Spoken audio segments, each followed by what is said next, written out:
Hubby, I've prepared a wedding anniversary gift for you. My wife, Daniella, sent me a photo, a brand new sports car, with a strange young man standing beside it. Before I could reply, my phone vibrated again. It was a message from my assistant. President Chan, we've confirmed it. Madam bought a Porsche for an intern named Calvin. It cost 2.3 million and was paid from the company account. I stared at that glaring photo and dialed Daniella's number. My voice was calm. Nice car. Where's mine? On the other end of the line, Daniella's tone carried the familiar, condescending impatience. You're a grown man, can you stop being so materialistic? As long as a car can drive, that's enough. Don't keep comparing yourself to others. Chapter 1. Mr. Chan, are you sure you want this one? Beads of sweat formed on the sales manager's forehead as he cautiously confirmed again, as if afraid I might change my mind at any second. This Phantom, fully configured, is priced at 13.8 million at the moment. Our dealership only has this one unit available. I said nothing. I simply took a black card out of my suit's inner pocket and gently placed it on the table in front of him. Swipe it. And I have only one requirement. Please tell us. We'll make it happen no matter what.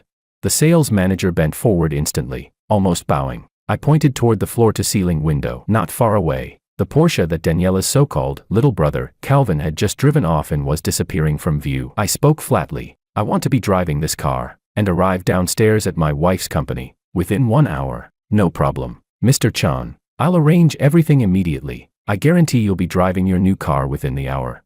The sales manager looked as if he'd been granted a pardon. Clutching the card, he practically ran off. I sat alone in the VIP lounge. Outside the glass was the roaring city. 30 minutes ago, I had still been preparing for our 5th wedding anniversary. I had ended my overseas business trip early and hadn't even informed Daniella, just to give her a surprise. I deliberately came to this auto brand center she loved most, planning to pick up a limited edition sports car she had been talking about for ages. But what I waited for was not a surprise. It was a shock. I saw with my own eyes my wife, Daniella, holding the arm of a young man nearly 10 years younger than her, smiling radiantly as they stepped out of a brand new Porsche. I knew that man. He was a new intern at her company, named Calvin. Fair-skinned, sweet-talking. Daniella had praised him more than once in front of me, calling him smart and considerate. I was standing behind the floor-to-ceiling window on the 2nd floor. Before the anger in my chest could even ignite, it was drenched by a bucket of icy water. I heard the lobby manager downstairs speak respectfully to Daniella. Boss, are you satisfied with the car? Mr. Calvin really likes it,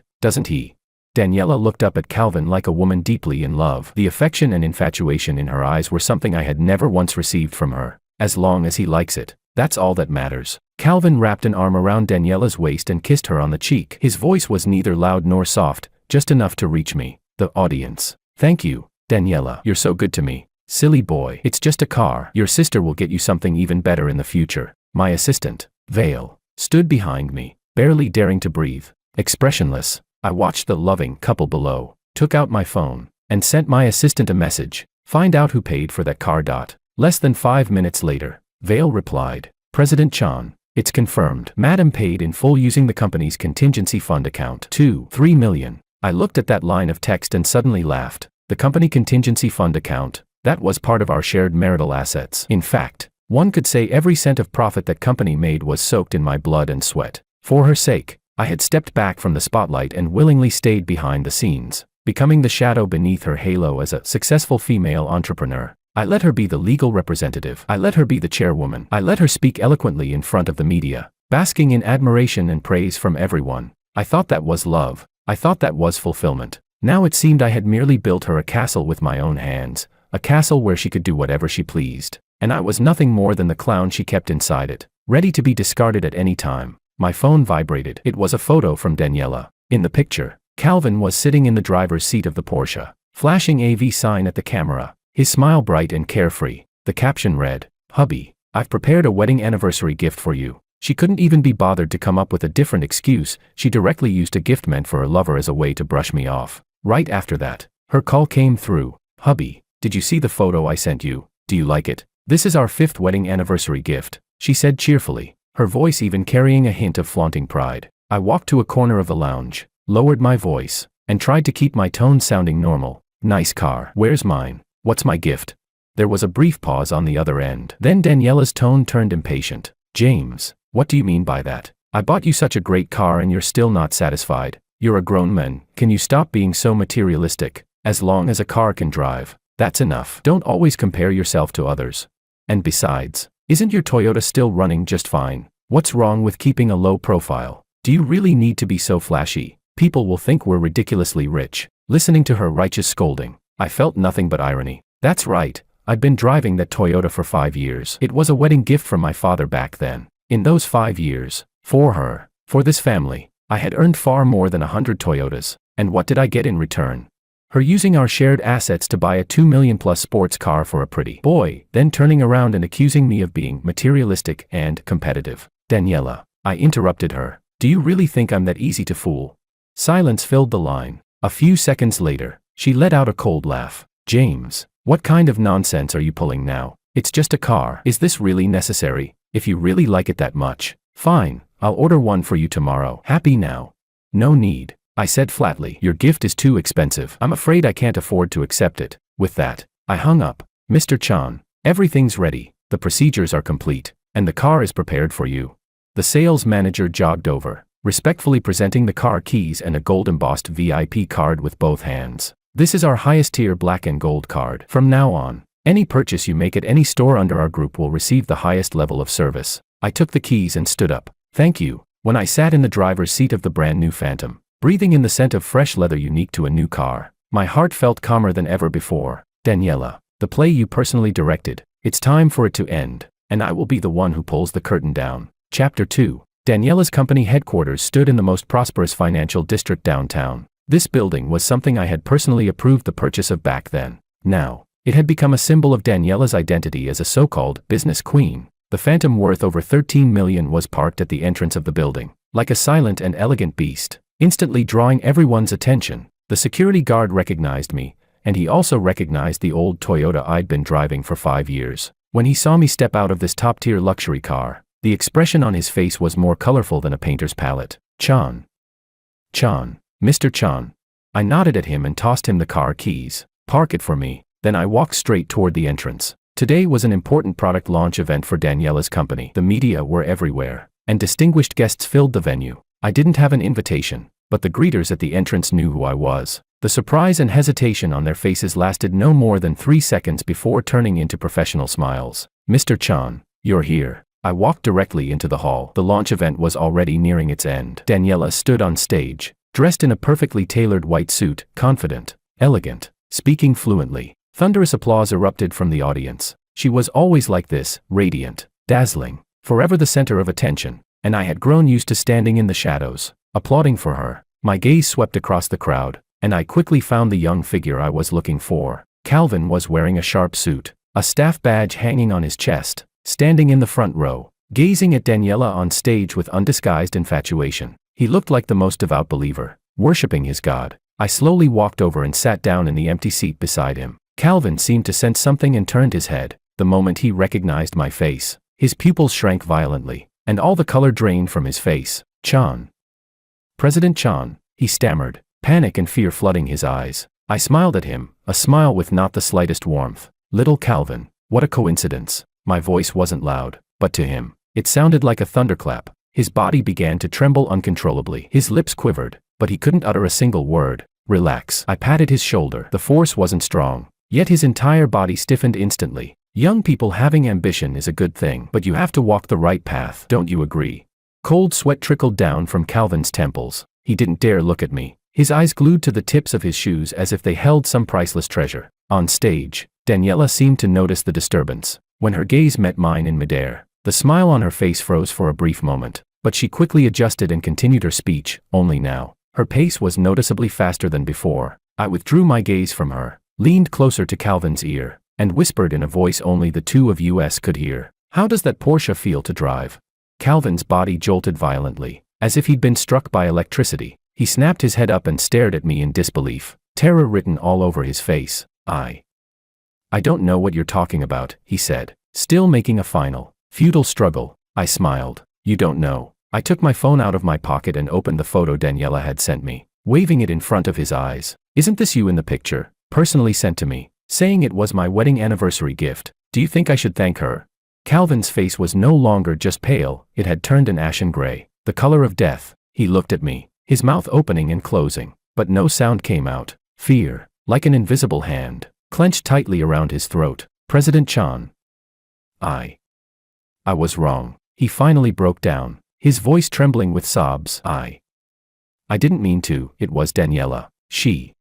I raised a finger, cutting him off. It's too late to say any of that now. I stood up and straightened my suit. On stage, Daniella had finished her speech and was chatting with several important guests. Her eyes kept flicking in my direction, filled with unease and agitation. I raised my hand toward her and gave her a bright, dazzling smile. Then, under the astonished gazes of everyone present, I stepped forward, one step at a time, walking toward the main stage of the launch event. I was going to let everyone know who the real protagonist of this play truly was. Chapter 3. The moment I stepped onto the main stage, the entire venue fell into dead silence. All the cameras, all the flashing lights, all the eyes, every single one of them focused on me. Daniella's face turned deathly pale in an instant. She hurried toward me, trying to stop me, forcing a stiff smile onto her face. "Hubby, why are you here? You should have told me in advance." She reached out to hook her arm through mine, but I sidestepped casually, avoiding her touch. I took the microphone from the host and tested the sound. "Hello, everyone." My voice rang clearly through the speakers, reaching every corner of the hall. A wave of murmurs rippled through the audience. Everyone looked at me with curiosity and scrutiny.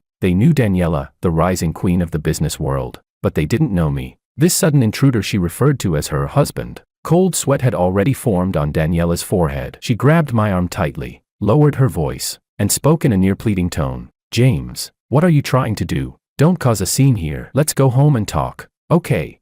Go home." I looked at her and smiled. "Which home? The one you bought for Calvin? Or the one between us that exists in name only?" Daniella's body stiffened violently as she stared at me in disbelief. How do you know? If you don't want people to know, don't do it in the first place." I shook her hand off and walked to the center of the stage. Clearing my throat, I spoke loudly to the hundreds of guests and media reporters below. "First of all, my apologies for the interruption. My name is James Chan. I am Daniella's husband." The audience fell into complete silence. Everyone held their breath, waiting for what would come next. "Today is an important day for Daniella's company. It also happens to be the 5th anniversary of our marriage." I paused, my gaze sweeping across the audience before finally settling on Calvin, whose face had gone ghostly pale. Just moments ago, my wife, Ms. Daniella, gave me a very substantial wedding anniversary gift. I raised my phone and projected the photo of Calvin standing beside the Porsche onto the massive screen behind me. A Porsche worth $2-3 million. I really love it. Boom. The entire venue exploded. People craned their necks, staring at the glaring photo on the screen, then at me on stage, and finally at Daniella, whose face now looked like ashes. Flashbulbs went berserk. Shutter clicks echoed non-stop. Every reporter could smell a scandal of epic proportions. "Mr. Chan, who is the man in the photo? What is his relationship with Daniella? Daniella, is what your husband said true? Did you really use company funds to buy another man a car? Is this an extramarital affair? Are you getting a divorce?" The sharp questions were like knives, stabbing straight at Daniella. She stood there trembling, lips quivering, unable to utter a single word. The composure and elegance she prided herself on shattered completely in that moment. I ignored the reporters and continued speaking. "Many of you may not know that everything Daniella has today, including this company and this building, is the result of our joint efforts after marriage. To support her career, I willingly stepped into the background and handed the company entirely over to her management. I authorized all my patented technologies to the company free of charge. I believed my sacrifices would earn me a happy, complete family." My voice carried just the right amount of hoarseness and quiet sorrow, but I was wrong. My compromise and sacrifice didn't earn appreciation, it earned betrayal. She used the money we bled for together to financially support an intern 10 years younger than her. Then she turned around and accused me of being materialistic and obsessed with comparisons. At that, I let out a self-mocking laugh. "Before coming here, I called her and said I wanted to change cars. She told me a car was just transportation and that I shouldn't be vain. But the moment she turned around, she bought her pretty boy a sports car worth over $2 million. I want to ask everyone here, is that fair?" My words hit the crowd like a massive bomb. People looked at the barely standing Daniella with contempt and fury. Shameless. Disgusting. So the successful businesswoman image was fake. How revolting.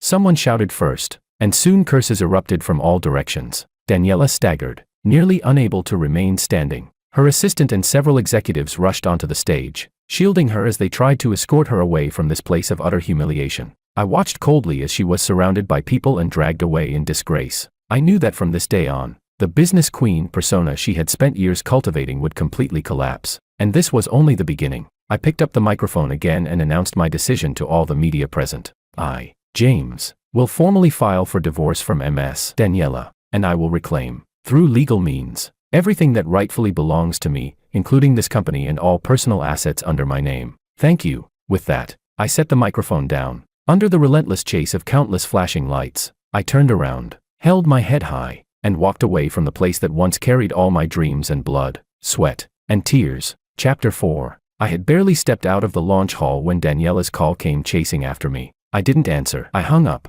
then blocked her number. Immediately after, an unfamiliar number rang. I swiped to answer. On the other end came Daniella's hysterical scream. "James, you lunatic, you ruined me. You destroyed everything I had."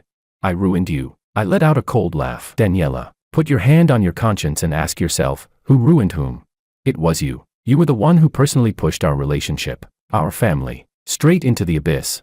"James, what do you actually want?" Her voice trembled now, laced with fear. "Do you really have to make things this ugly? After all these years as husband and wife, don't you feel anything at all?"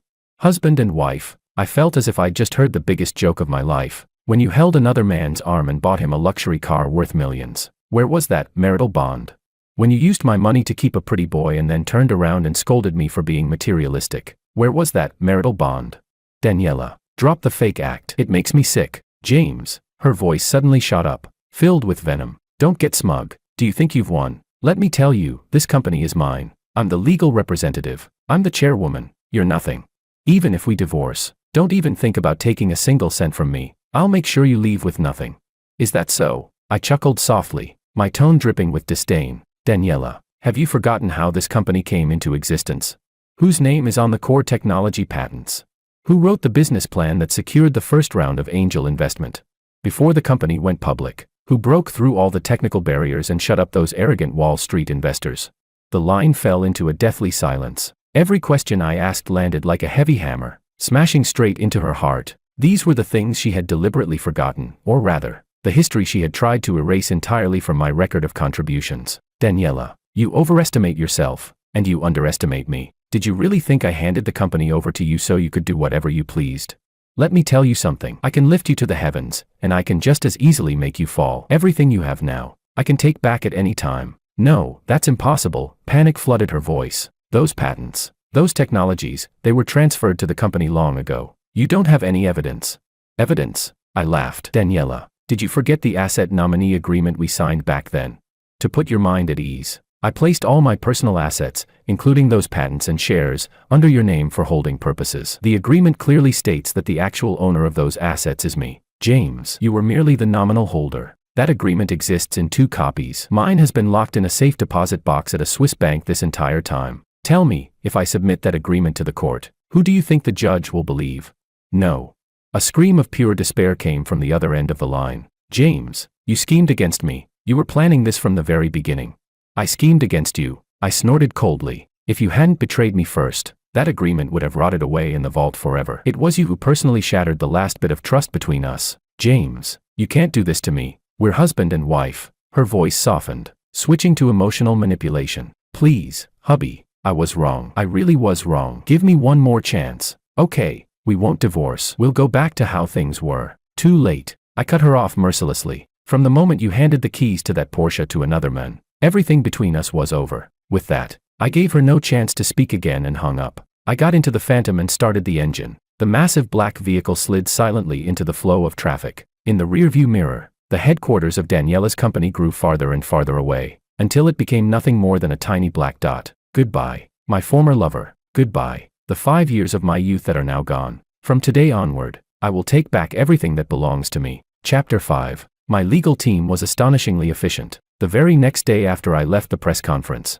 a rigorously worded lawyer's letter, along with a copy of the divorce lawsuit, was delivered straight to Daniella's desk. At the same time, I applied to the court for asset preservation. All bank accounts, shares, real estate under Daniella's name, as well as the publicly listed company she was so proud of, were completely frozen. This meant that she couldn't move a single cent. Once the news broke, the entire business world was shaken. The company's stock price plunged immediately, within less than half an hour after the market opened. It hit the daily limit down. The board of directors descended into total chaos. My phone was almost blown up with calls. Some called to question me. Some called to plead. Some called to probe. Among them was my father-in-law, Daniella's father, Leonardo. "James, what exactly are you trying to do?"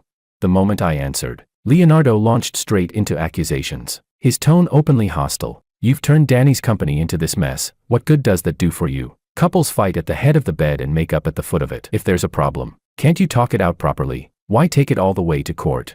I listened quietly to his scolding without interrupting. This father-in-law, who had once been relatively cordial to me, finally revealed his true face when his daughter and the family's interests were on the line. Dad, I said slowly after he finished, you should be asking your precious daughter what she's actually done. Isn't it just a young person making a small mistake? Leonardo said dismissively. A man should be broad-minded. Danny was just momentarily confused. Give her a way out, and this will all blow over. Momentarily confused. I laughed in anger. Using marital assets to buy a pretty boy a luxury car worth millions, that counts as momentary confusion. Dad, if it were me having an affair today, would you still be brushing it off so lightly? Leonardo was momentarily speechless, then flew into a rage out of embarrassment. How can you compare yourself to Danny? She's a woman, she's the public face of the company. By making such a scene, you've completely destroyed her reputation. Who's going to bear the company's losses? She brought it upon herself. I replied coldly. You. Leonardo was so furious he could barely speak. James, I'm warning you, don't push your luck. Don't forget who it was that promoted you from a lowly programmer to where you are today. Without our family, you'd be nothing. Those words stabbed straight into my heart like a thorn. Yes, in the eyes of the family, I would forever be that poor nobody who had to rely on their charity. No matter how much I had contributed to this company, to this family, their deep-rooted prejudice would never change. Dad, aren't you mistaken about something? My voice was cold as ice. It wasn't your family who elevated me. It was me who saved your family's textile factory from the brink of bankruptcy. It was my technology, developing an entirely new type of fabric, that brought the company back to life, that made today's Allcade Group possible. Without me, your family would still be scrambling over bank loans worth a few million. You're talking nonsense. Leonardo's voice clearly lacked conviction. Whether I was lying or not, he knew better than anyone. I'm not calling today to argue with you, I said flatly. I'm giving you two choices. First, let Daniella sign the divorce agreement and voluntarily give up all assets, leaving with nothing. For the sake of our past relationship, and yours, I can refrain from pursuing criminal charges against her for embezzlement. Second, we'll meet in court, and at that point, it won't just be a divorce. I'll also file criminal charges against her for abuse of power and illegal misappropriation of funds. What she'll be facing then won't just be public disgrace, but prison. You choose. With that, I hung up. I knew Leonardo would make the right choice, because no one understood better than he did that I always followed through on my words, and he understood even more clearly that once Daniella went to prison, the entire family would be finished. Chapter 6. Facts proved that I had still underestimated just how shameless the family could be. That very afternoon, Daniella contacted me through her lawyer, saying she was willing to talk. The meeting place was a private room in an upscale club. When I arrived, Daniella, her father Leonardo, and her mother Jennifer were already there. After only a few days, Daniella looked much more haggard. Her eye sockets were sunken, and the former radiance she once had was completely gone. The moment she saw me walk in, she stood up abruptly. Her eyes were bloodshot as she stared at me intensely. James, do you really have to be this heartless? I ignored her and sat down directly on the sofa opposite them. My legal team lined up behind me. My terms should already be very clear to you, I said bluntly. Leonardo kept a dark face and remained silent. It was my mother-in-law, Jennifer, who spoke first. She put on the mask of a kind, compassionate mother. Her voice trembled, her eyes reddened. James, I know Danny wronged you. She made a mistake, and we've already scolded her. For my sake and your father's, consider the 5 years you spent as husband and wife, and let her off this once. She's a woman, after all. Forcing her into a dead end, what good does that do for you? As she spoke, she wiped away tears, her performance full of apparent sincerity. If I hadn't known this family all too well, I might actually have been moved by her act. Mom, I said calmly, that's enough. Today, we're only talking terms, not feelings. Any feelings left were personally buried by your precious daughter. Jennifer's expression froze. The sorrow vanished instantly, replaced by sharpness and resentment. James, don't push your luck. What makes our Danny unworthy of you? If it weren't for our family, you'd still be hammering away at code in some tiny company. Everything you eat, wear, and use, what isn't given to you by the family. Now that you've grown wings, you want to bite back. You ungrateful wretch. Mom, Daniella shouted sharply, cutting her off. She knew that provoking me now would do them no good at all. James, Daniella took a deep breath, as if she had made some major decision. I agree to the divorce. I raised an eyebrow, slightly surprised. But, she continued, changing her tone, The company is mine. I won't give it to you. I can compensate you, 50 million. And the downtown apartment will also be yours. This is the greatest concession I can make. At her words, the lawyers behind me couldn't help laughing out loud. I laughed too. Daniella, are you joking with me? Allcade Group's current market value exceeds 10 billion, and you think 50 million is enough to send me away? Have you forgotten that 90% of the company's shares are under my name, only held by you on my behalf? Your so-called compensation is nothing more than trying to buy me off with my own money. Daniella's face darkened. James, don't go too far. That nominee agreement is invalid. We're husband and wife. Marital property should be split 50-50. Is that so? I gestured to Lawyer Wong behind me. Lawyer Wong immediately understood. He took out a document from his briefcase and placed it on the table. MS. Coup. You may not be very familiar with the relevant legal provisions. Pushing his glasses up, Lawyer Wong spoke unhurriedly. According to the law, one spouse's personal property does not become joint marital property simply due to the continuation of the marriage, unless otherwise agreed by both parties. And the asset nominee agreement you signed with Mr. Chan is precisely such a legally valid, otherwise agreed, arrangement. The agreement clearly states that all of Mr. Chan's premarital personal assets, including all patents and equity under his name, shall forever belong to Mr. Chan individually, independent of the marital relationship. In other words, Allcade Group's core assets have always been Mr. Chan's personal property from beginning to end. You were merely the nominal manager. That's impossible. Daniella grabbed the document, staring at the clauses as her entire body trembled. This agreement is fake. You forged it. She screamed hysterically. MS. Coup. Please mind your words, Lawyer Wong said coldly. This agreement was signed under official notarization. It has full legal validity. If you dispute its authenticity, we can settle it in court. However, I must remind you, fabricating notarized documents is a serious crime. The last shred of hope in Daniella's eyes shattered. She collapsed onto the sofa, her face ashen. Leonardo's expression turned equally grim. He never imagined that the son-in-law he had always looked down on had left himself such a decisive safeguard from the very beginning. He thought he controlled everything, only to realize he had been nothing more than a pawn on someone else's chessboard. James, Leonardo said hoarsely and weakly, what exactly do you want?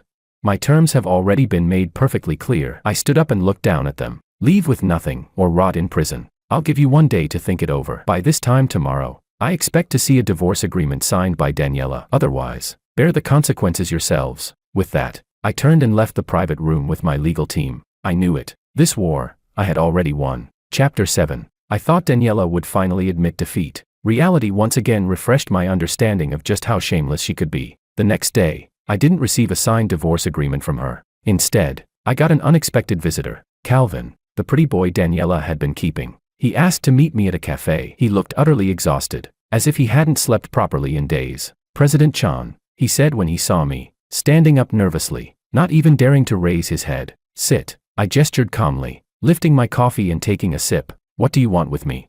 Calvin hesitated for a long time before pulling an envelope out of his bag and sliding it across the table. President Chan, inside this, is evidence of Daniella's embezzlement of company funds. I raised an eyebrow but didn't touch the envelope. She didn't just buy me a car, he continued in a low voice. She rented an apartment for me, gave me hundreds of thousands every month as allowance. She also used company money to buy her brother a villa, and replaced her parents' cars with luxury ones. His voice grew smaller and smaller, his head sinking lower and lower. I took photos of all the transfer records. I looked at him and suddenly found it laughable. And what are you hoping to achieve by giving me this?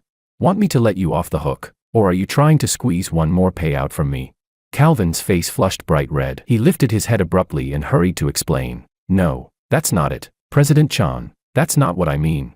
I don't want to be used by her anymore. She came to me yesterday and asked me to commit perjury. She wanted me to testify that you were abusive, that you had a history of domestic violence, and that you were keeping other women outside the marriage. She wanted me to help her smear you. She said if I helped her, she'd give me another 5 million. I was scared. I don't want to go to prison. His voice trembled with tears. He looked pitiful and pathetic. This was the man Daniella had chosen. Spineless, opportunistic, completely lacking in integrity. When disaster struck, the first thing he thought of was selling out his benefactor to save himself. President Chan, I really know I was wrong. Please be magnanimous and let me go. I'm willing to testify in court and expose everything Daniella's done. With a loud thud, he actually dropped to his knees. People in the cafe began casting strange looks in our direction. I frowned and stood up. Get up. Don't embarrass yourself here. I pulled a wad of cash from my wallet and tossed it onto the table. I don't need this evidence. And whatever happened between you and Daniella has nothing to do with me. Take care of yourself." With that, I turned and walked away. I didn't need such despicable methods to win this lawsuit. I already had more than enough evidence to crush Daniella completely. As for Calvin, someone like him wasn't even worth a second glance. The moment I stepped out of the cafe, my phone rang. It was Lawyer Wong. "President Chan, there's new movement on Daniella's side," Wong said, his tone grave. "She submitted new evidence to the court, claiming that you subjected her to long-term psychological abuse and domestic violence during the marriage. She also obtained a diagnosis from a psychologist stating she suffers from severe depression. In addition, she's bought over some of the company's senior veterans and is preparing to jointly remove you from all positions at the board meeting." I stopped in my tracks. My gaze turned icy. "Good, very good.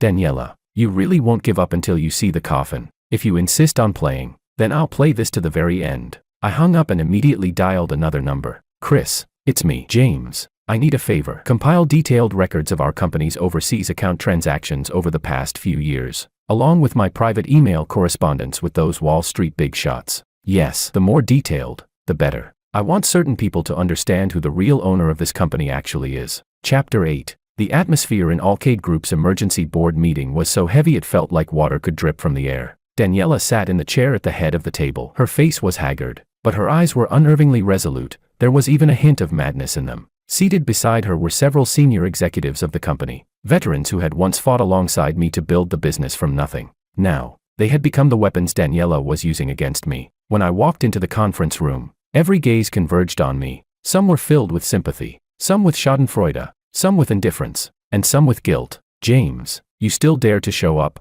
Director Liu, an old subordinate of Leonardo's, was the first to jump out and attack. "You've turned the company into utter chaos and sent the stock price into free fall. How do you still have the face to be here?" I ignored him and walked straight to my seat. My seat was right next to Daniella's. "All right, since everyone is here, let's begin," Daniella said coldly, tapping the table. "This emergency board meeting has only one agenda item." She paused, her gaze sharp as a blade, stabbing straight at me. "To remove James from all positions within the company, and to request the board's approval of my divorce asset division proposal with James." The moment she finished speaking, Director Liu immediately echoed her. "I agree. James has serious moral issues and a chaotic private life. He has already caused grave damage to the company's reputation. He is unfit to hold any position in the company." "I agree as well." Another director raised his hand. One after another, 5 or 6 directors voiced their support. They were either Koo family loyalists or people Daniella Koo had bought off with interest. A smug smile crept onto Daniella's face. She looked at me with blatant provocation, as if to say, "So what if you have a nominee agreement? This company is under my control now." I said nothing, merely watching their performance in silence. Only after everyone who supported her had finished speaking did I slowly open my mouth. "Are you done?" My voice wasn't loud, but it instantly silenced the entire room. "If you're done, then it's my turn." I connected my laptop to the conference room projector. The big screen immediately filled with densely packed English emails. "Before you vote, directors, I'd like you to take a look at something." I opened the first email. This is a private email exchange from 3 years ago, between myself and Mr. Lopez, the Asia-Pacific president of Goldman Sachs, when the company was preparing for its NASDAQ listing. At the time, our IPO application was stalled due to issues with the shareholding structure. It was Mr. Lopez who used his connections to clear the obstacles for us, and the reason he was willing to help had nothing to do with Ms. Daniella's personal charm, nor with how bright Alcade Group's prospects looked. It was simply because I once helped him with a small favor during his most difficult time. I then opened the second email. This one is from 2 years ago, when our competitor, a European luxury conglomerate, the LVM Group, attempted a hostile takeover. I used an eco-friendly fabric technology patent that our company possessed and that they desperately needed, to force them to abandon the acquisition. And that patent was not owned by the company. It belongs to me personally. Next, I opened a third document, a complex diagram of capital flows. And this as well. Alcade Group's growth to its current scale has depended heavily on overseas capital. But those investors didn't choose us because Ms. Daniella's business plan was beautifully written. They chose us because the people controlling that capital are all my friends. They weren't investing in Alcade Group. They were investing in me, James. With every sentence I spoke, the faces of Daniella and the directors beside her grew paler. The conference room sank into a deathly silence. Everyone was stunned speechless by the series of nuclear bombs I had dropped. These were the company's deepest core secrets, contributions that Daniella had always tried to conceal and erase, achievements that belonged to me. She thought that as long as she forced me out, she could sit back and enjoy the fruits without worry. She was far too naive. Now, I stood up and swept my gaze across every director present. I'll give you all a chance to choose again. Choose a so-called queen who betrays trust, embezzles company funds, and will only drag the company into the abyss. Or choose me, the one who can bring real value and a real future to this company. The choice is yours. After speaking, I no longer looked at them. Instead, I turned my gaze toward Daniella, whose face had gone completely bloodless. Daniella, I said calmly, you've lost. Chapter 9. No, I haven't lost. Daniella suddenly sprang to her feet, screaming hysterically, looking completely unhinged. James, don't even think about it. This company is mine. No one can take it away. Like a gambler who had lost every last chip, her eyes were bloodshot as she glared at me. Directors, don't be fooled by him. Everything he said is fake. He forged it all. But this time, no one echoed her words. The directors who had sworn their loyalty to her just moments ago now shrank back like quails, avoiding my gaze, not daring to meet my eyes. People in the business world were the sharpest of all. They could see clearly who the real captain of the Alcade Group ship was. Without me, this ship could capsize at any moment. MS. Coup. Please calm down. Lawyer Wong stepped forward. His voice wasn't loud, but it carried undeniable authority. The authenticity of these emails and documents can undergo verification by any third-party institution at any time. I believe Goldman Sachs and the LVM Group would also be more than willing to cooperate with an investigation. Lawyer Wong's words were the final straw that crushed Daniella. Her body went limp as she collapsed back into her chair, murmuring to herself, "It's over, it's all over. Now, let's vote again," I said calmly. This time, the result was beyond doubt. Aside from Daniella herself and Director Liu, who abstained, every other director cast their vote for me. I, James, regained absolute control of the Alcade Group with an overwhelming majority. After the meeting ended,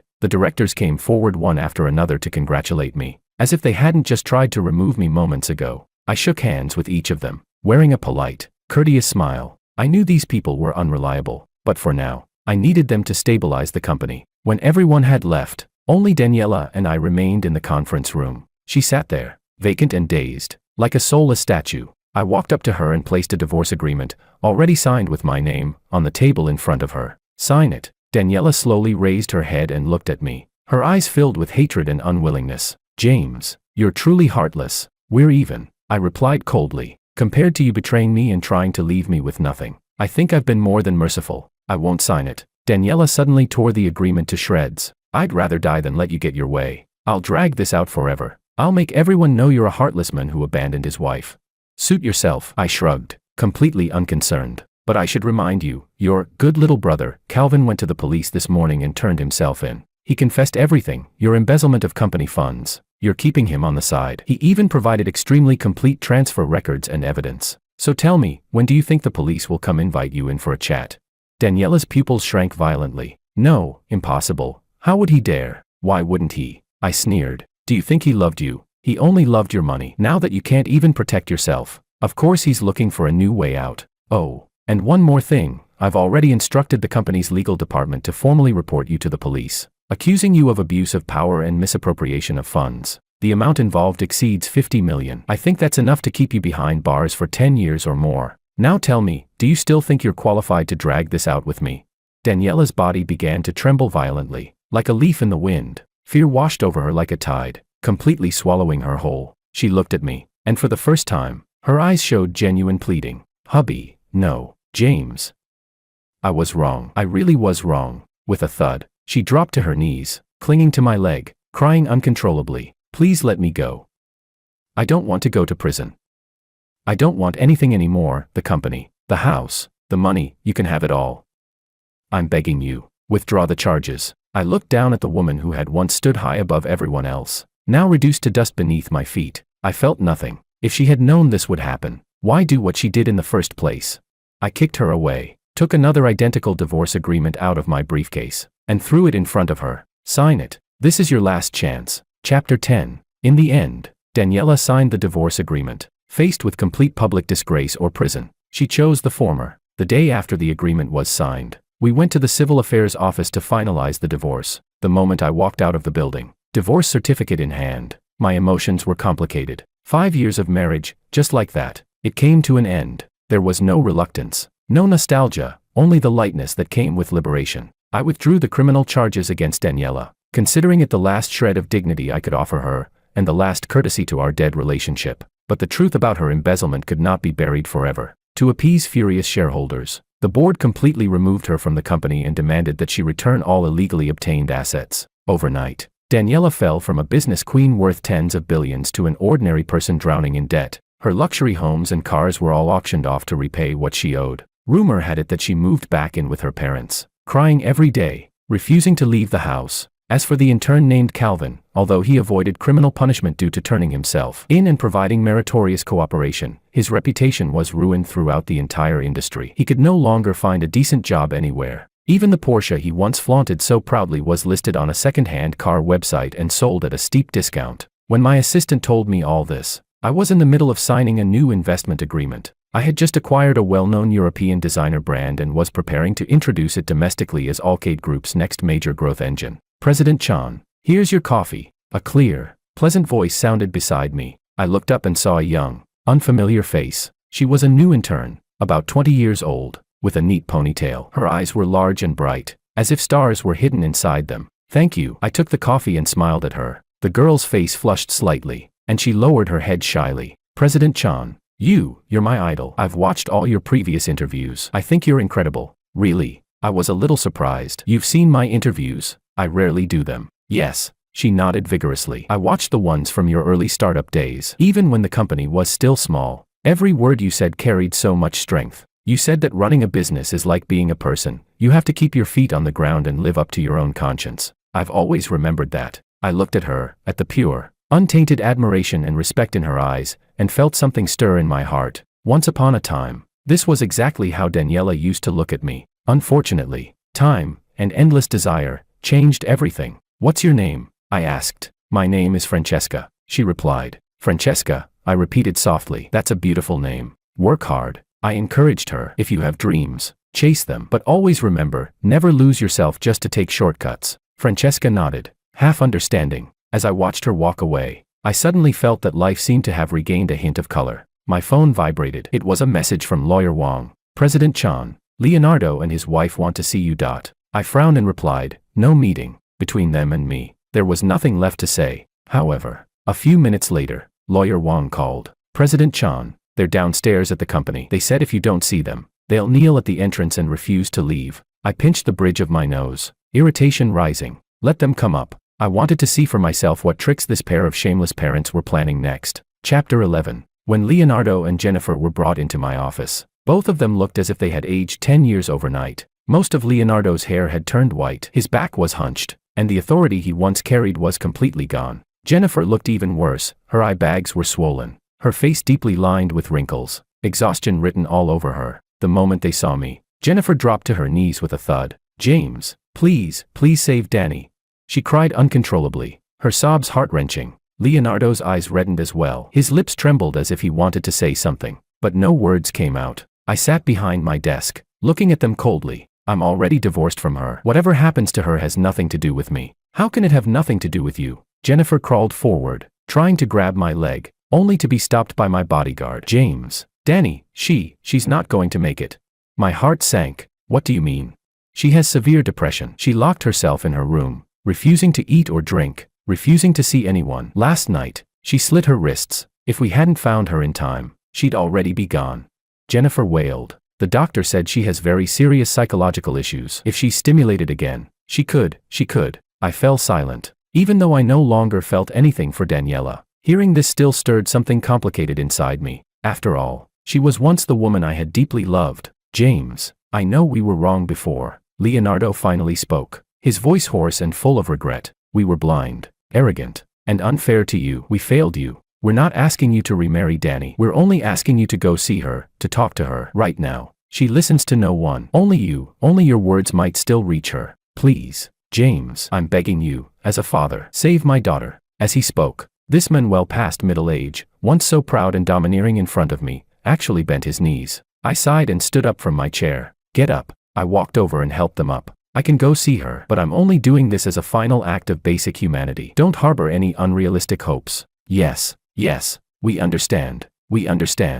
Leonardo and Jennifer nodded repeatedly, as if clinging to the last straw of hope. On the way to the hospital, my mood was heavy. I didn't know whether Daniella ending up like this was because of my so-called heartlessness, or because she had brought it upon herself. Perhaps it was both. In the hospital room, Daniella lay on the bed, her face pale as paper. Thick bandages were wrapped around her wrists. When she saw me enter, the emptiness in her eyes finally flickered with a trace of emotion. "Why are you here?" Her voice was so weak it felt like smoke. "Did you come to laugh at me?"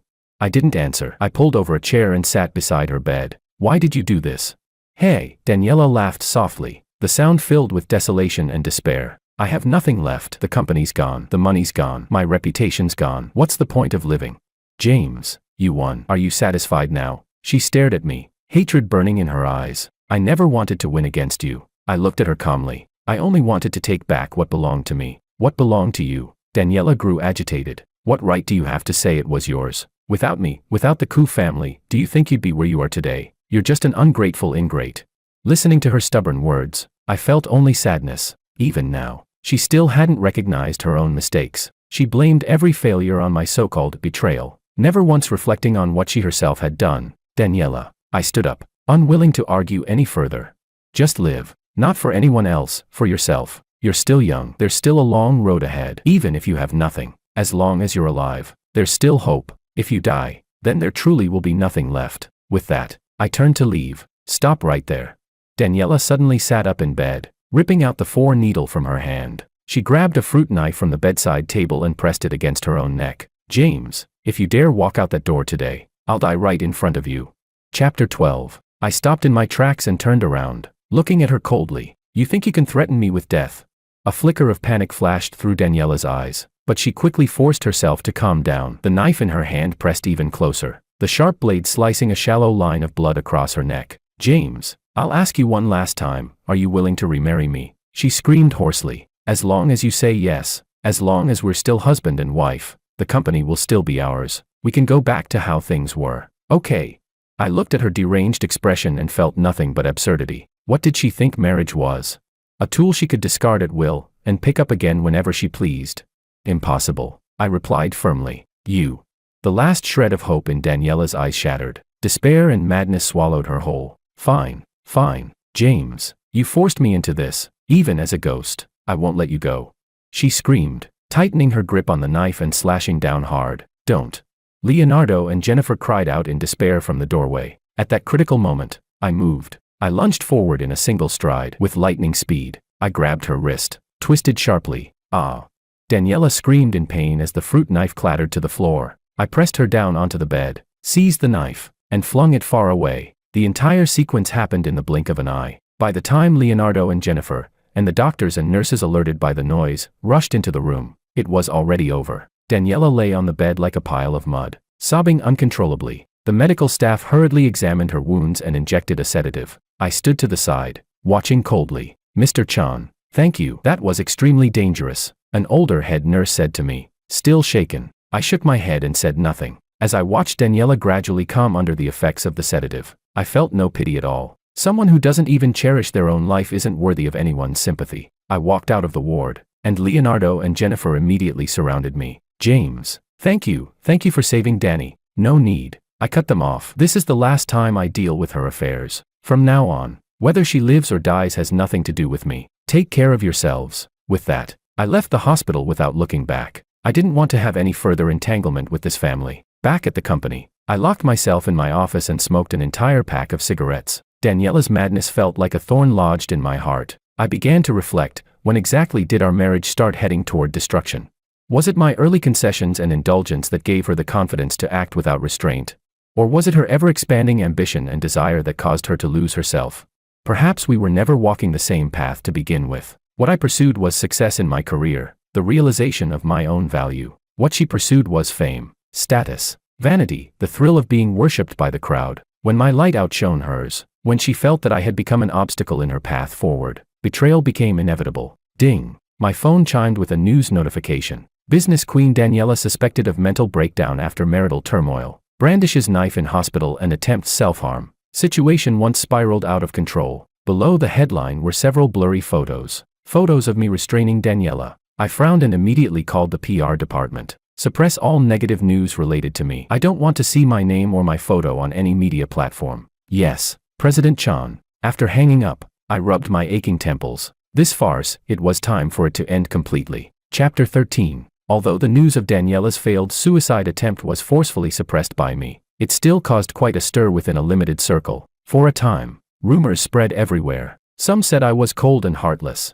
that I had driven my ex-wife to the brink. Others said Daniella had only herself to blame, a classic example of a venomous woman reaping what she sowed. I paid no attention to any of it. The innocent will prove themselves innocent. The tainted will remain tainted. I poured all my energy into the company. I wanted to eliminate, as quickly as possible, the negative impact this storm had brought upon the business. Under my leadership, Allcade Group underwent a sweeping reform. I purged all Coup family loyalists and internal parasites, promoting a new generation of capable, driven young professionals. I personally led a team to Europe to carry out deep integration with the designer brand I had acquired. I also launched a new public welfare initiative, announcing that 10% of the company's profits over the next 3 years would be used to support girls in impoverished regions who had dropped out of school. After a series of decisive moves, Allcade Group's stock price finally stabilized and began to rebound. The company's public image gradually recovered from the mess of scandal and gossip, rebuilding a positive and responsible social reputation. 1 month later, Allcade Group's autumn product launch was held as scheduled. This time, I no longer stayed behind the scenes. I personally stepped onto the main stage, facing hundreds of media outlets and thousands of guests, laying out Allcade Group's future blueprint. Dressed in a deep blue tailored suit, I was confident, composed, and eloquent. Under the flashing lights, I felt as though I was seeing a new version of myself. The James who had once dimmed his own light for the sake of love was gone. Now, I was the chairman of Allcade Group, the helmsman determined to lead this company to the top of the world. The launch event was an unprecedented success. The next day, every major financial outlet featured Allcade Group and me on their front pages. Reborn from the ashes, James leads Allcade Group into a new era. From behind the scenes to center stage, the legendary rise of business tycoon James, the King returns. Allcade Group's market value soars by tens of billions overnight. I became the hottest figure in the business world. Outside my office, investors and potential partners lined up every day, all hoping to meet me. My life seemed to be back on track, perhaps even more brilliant than before. And yet, in the quiet of late nights, I occasionally felt a faint sense of loneliness. That evening, it was nearly midnight by the time I finished my work. When I walked out of the company building, I realized my driver had already gone home. Just as I was about to hail a cab, a white Beetle pulled up in front of me. The window rolled down, revealing Francesca's delicate face. "President Chan, you're still not heading home?" "Yeah, worked a bit late," I replied, slightly surprised. "What about you? It's so late, why haven't you gone home yet?" I was working late too." Francesca smiled shyly. "There's a proposal due tomorrow, and I wanted to polish it a bit more." "Get in, President Chan, I'll give you a ride home." I hesitated for a moment, then opened the door and got in. Inside the car was a faint gardenia scent, light and pleasant. "Where do you live?" I asked. "Near the company," Francesca replied while driving. "I'm renting a place." "Where's your hometown?"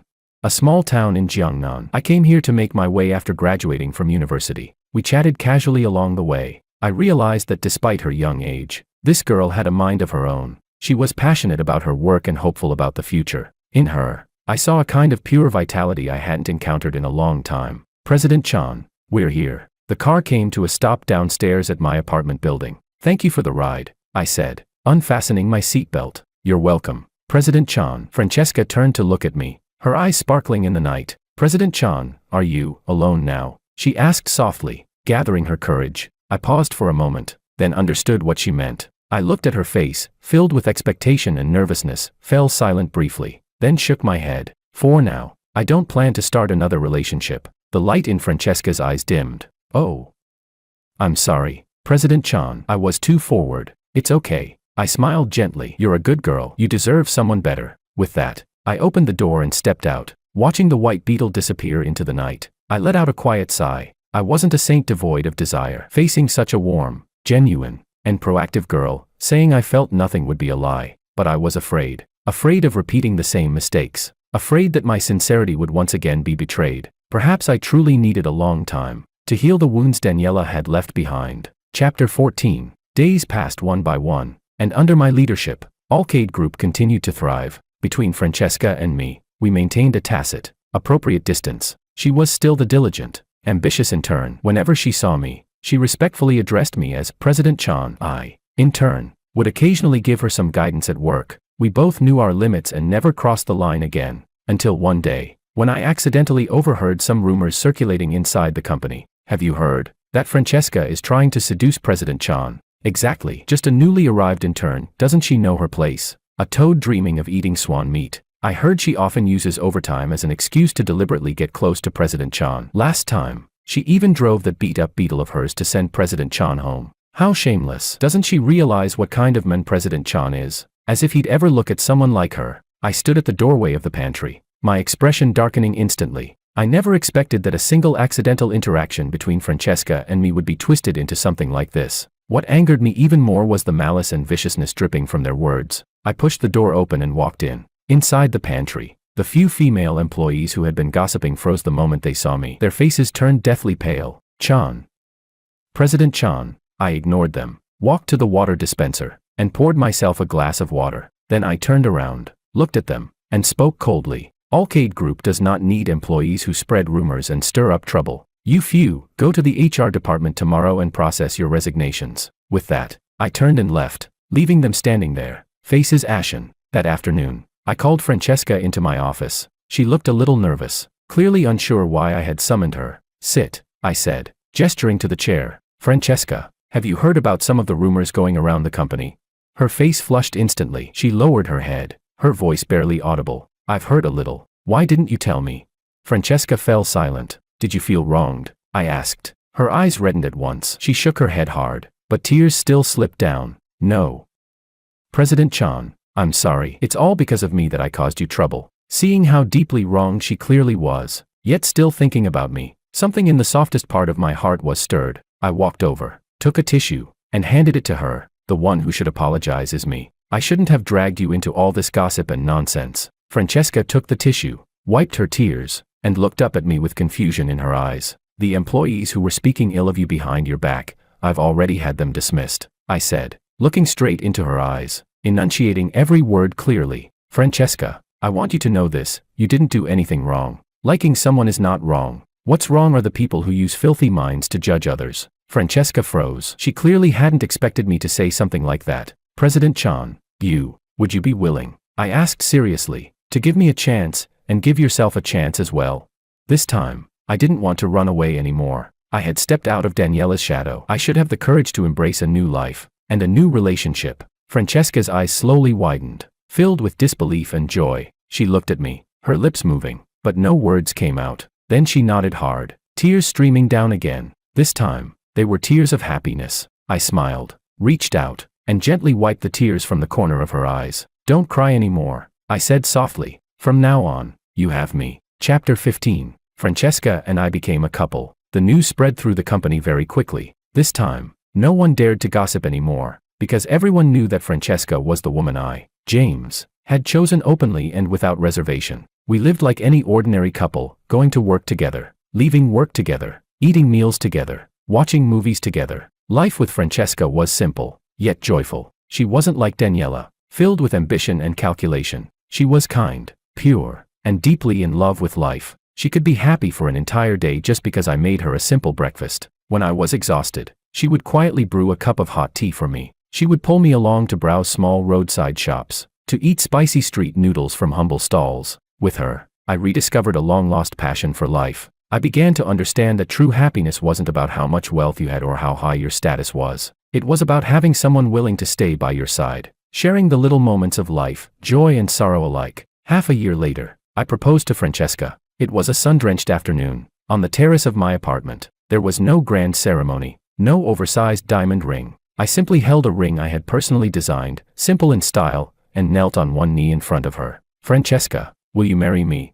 Francesca looked at me, crying uncontrollably, then nodded with all her strength. Our wedding was very low-key. We invited only our families and a few closest friends. At the wedding, Francesca wore a pure white gown, smiling like a child. Looking at her, I felt as though I possessed the entire world. After we got married, Francesca resigned from her job at Allcade Group. It wasn't my request, it was her own decision. She said she didn't want to live in my shadow. She wanted to pursue what she truly loved. Using our shared savings, she opened a small flower shop. Every day, she stayed among beautiful flowers, her smile blooming just as brightly. Sometimes I would think, what if, back then, I hadn't walked into that 4S dealership that afternoon?